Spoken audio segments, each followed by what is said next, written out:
Ikusmiran han eta hemen. Ereiten ari zirela, aurkitutako brontzezko pieza erromatar txiki batek atera zuen argitara 1978an La Olmedako arkeologia aztarnategia. Egun induzketa eremua estalita eta bizitarako egoki prestatua dago. Induzketek Erromatar inperioaren amaierako landa hiri handi bat atera dute, Kristo ondorengo 4. mendekoa. Palentziako Pedrosa de la Vega udalerrian aurkitzen da. Bila, antzinako Erroman eta iturri klasikoen arabera, landan zegoen etxe isolatu bat zen.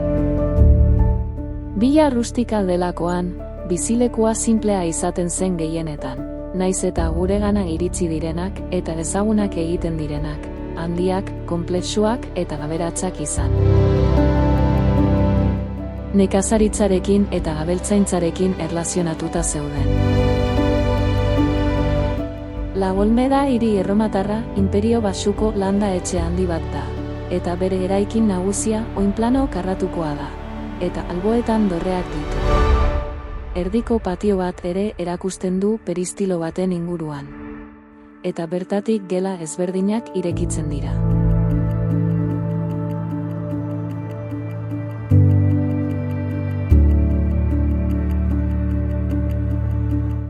Berogailua zuen hipokaustun deitutakoa, eta kanal erradialak.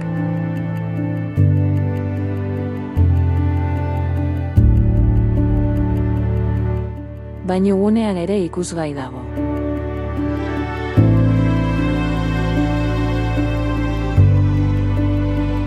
Hogeita 15 logela ditu guztira.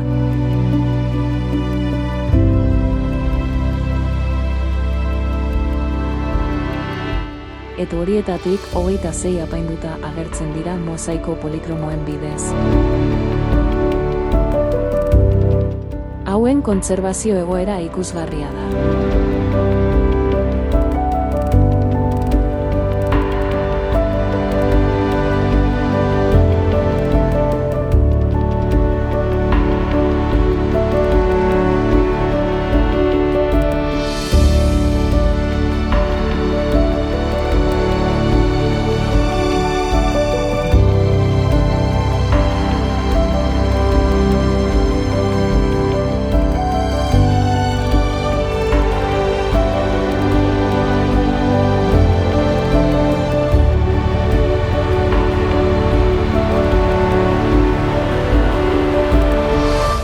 Litekeena da, La Olmedako hiribildu erromatarrak oraindik aurkitzeko dauden altxor asko gordetzea.